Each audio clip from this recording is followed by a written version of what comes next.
Okay. Well, Ruth, we've had Hey. a lot of things still go on in this market. What are you seeing on your Mhm. side? Oh my goodness. So inventory is still climbing. I think when we talked last, it was around 8,700 homes for sale. This morning, it was up over 8,900, Wow. just slightly over.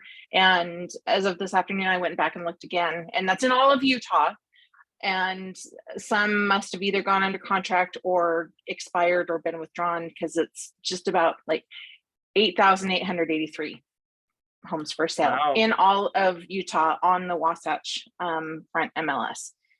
And so there are lots of opportunities. So what does that mean for sellers?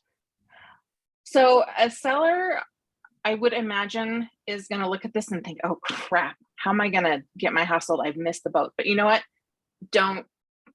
That's negative thinking. We don't do negative thinking. It is still very possible to to get a home sold right now. And there are so many creative ways to do it. But the first thing that I want to mention is a potential seller right now is going to think, oh my gosh, with prices coming down and so many homes for sale, I can't afford to pay a realtor. And, I don't want to have to pay that 6% commission. But how are And they going to I, get their home noticed? oh my gosh, that's the thing. It's, if you are thinking of selling your home yourself or sell by owner, please have a conversation with a realtor, with me and Rich first, and get educated on how a realtor can help you. I have a listing coming up, and this property is unique, but there are so many ways that we're going to market it. The realtor network that I'm a part of, the lender network that that you're a part of, just through our regular networking groups, through, of course, social media, huge. I told you I'm starting to learn the TikTok app, and Right. that's where it's going. I did post someone today. I made a TikTok. And single property websites. So we'll make a website specifically for this property, so we can see all those awesome pictures, and we'll be able to fire that out to all of the agents in the state. And through the use of social media, it can go worldwide. You never know where you're going to get a buyer coming from. Oh, absolutely. And just definitely word of mouth.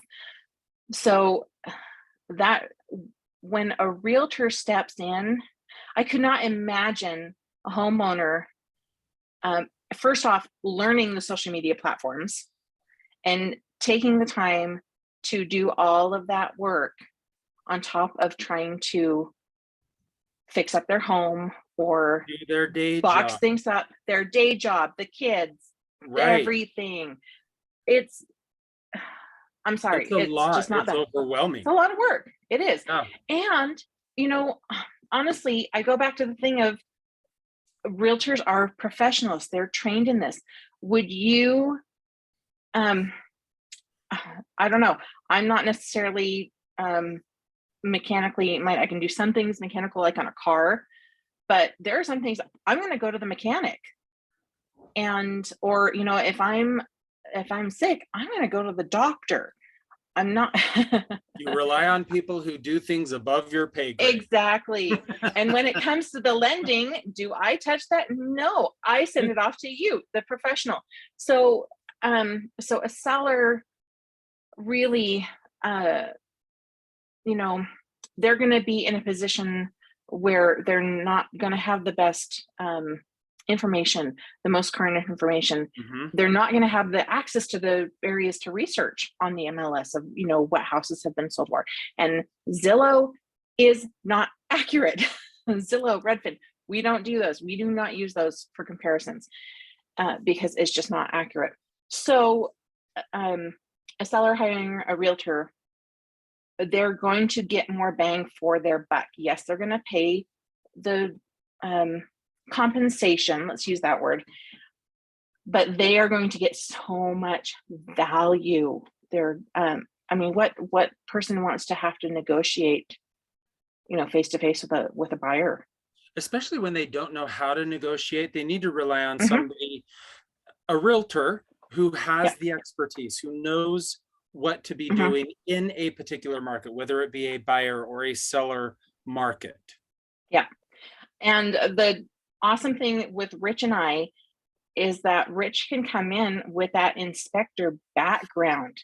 And in this period now where buyers can ask for repairs and whatnot, why would a seller not take advantage of that and fix up those Mhm. things first, save themselves, actually save some money and get more profit out of their house by um, having Rich walk through the house and say, an inspector's going to call out this and this and this. So if you want to, you can either, give the buyer a concession and lower the price, or say you'll pay it at closing, or just fix it now and get it done and then get more.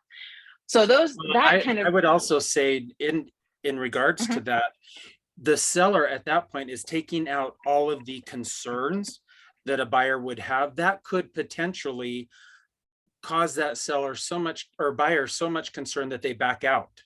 Mhm. Oh, and it is so, because houses, they have 10 different houses they can go look at and pick and choose from. Yeah, they're going Right. to choose the one that doesn't have to have, $50,000 worth of work done. So by having the Right. house move in ready, it's they're going to get so much more out of it. It's the sweat equity that they'll put into it right at the very end, and then they'll recoup it Mhm. there. And a realtor can help them see that potential and maybe tell them things, don't worry about that. Maybe there's, that's not a big deal. And a seller, a buyer is going to want to put in their own flooring. They're going to want to put in their own, pick their own paint colors. So things like that. Right. So, but when we've talked about, then when it comes to structuring the loan for the buyer, what can a seller do to make it more attractive? Keep that price a bit higher, but make it more attractive to a buyer to say, this is the house you want because we Mm. can help with the loan that you want. Right. One of the biggest things I have been educating a lot of coworkers and people on the fact that I believe that 2-1 buy downs are Mhm. really going to become a very popular and viable option. Many people don't know them. They are not an ARM. Mhm. They are a loan program. It's a 30-year fixed where a seller or a lender can actually help the buyer buy down the rate. And throwing out rough numbers right now, say, for example, today's rate is 6% on a 30-year fixed conventional loan. The buyer qualifies at the 6%, but due to the seller buy down, their first year's worth of mortgage payments are based on a 2% lower rate or 4%. Isn't Second that year is amazing? 5%. That is amazing. So it takes all of the worry and stress and grief out of buyers who are concerned about today's rates. Which are Um, not bad. They're they're fine. not bad. They're No, good. they're really not. Mhm. But it takes away that stress and allows them to feel comfortable getting into a higher priced home Mhm. at a rate they would have gotten normally 6 months ago. Yeah. So that's one of the ways that a seller can participate and not have to reduce the price of their home in order to make it attractive for somebody to want to come look at. If a seller Mhm. with working with the realtor puts on the MLS, seller is willing to buy down borrower's rate, that's a lot Mhm. more attractive than a $10,000 reduction in price. The Yes. buyer is not going to get the same price or payment difference by dropping that $10,000 as they would by the seller participating and buying that rate down for them. That's amazing. People don't understand and don't do the math. And Right, so right. to have that laid out is awesome. Yep. One thing that I can do by keeping that purchase price a little bit higher, that helps the market Mm-hmm. stay stable, the Yep. pricing stay stable. Yep. And because everybody's saying, oh, prices are going to crash. Well, no, prices are going to correct, but those buy downs help when the sale reports to the MLS. Right. It'll report at that higher price point, and that helps appraisals on future sales. Yep. So Exactly. it all works into the system. Exactly. So it's a time to be creative. It's a time on the seller side now. I mean, buyers were having to be creative 6 months ago and take some risks, take some chances. And now it's the seller's turn, which is just fine. But the really neat thing that I see is that sellers are adapting quickly. Mm-hmm. I am seeing inventory sit longer. This property that Rich and I went and looked at today, it's been on the market for 2.5 months. And it's a wonderful property. There's, we didn't see anything wrong with it. We didn't, structurally or, cosmetically, things like that. But I didn't notice where the seller is offering those Any of that. concessions or those buy downs. And I think that's why it's sitting. So Ruth, if a seller wanted to get in contact with you or Rich, how do they go about doing that? They can contact us through social media. They can, our numbers are in the links, and we all work just off of cell phones. That's the cool thing, is you have direct access to Rich and I. Yep. We're always available. Wonderful. So, and how about for you? We'll have your information in the contact and the Yep. comments. My information will be below. I'm always available. So if you're looking to find out how to participate in these seller offerings, feel free to give me a call. Yeah, so that's a great thing. And I'll stress that, as a seller, contact your trusted lender, contact Quinn, and say, how can I make my house more attractive to a buyer? Because there's going to be a lot of sellers that are not going to be thinking about that, and their properties are going to sit. Yep. So, yep, it's all about communicating and getting creative. That's the name of the game right now. Yep, it sure is.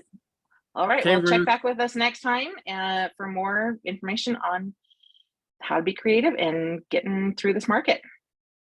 See y'all later. See ya.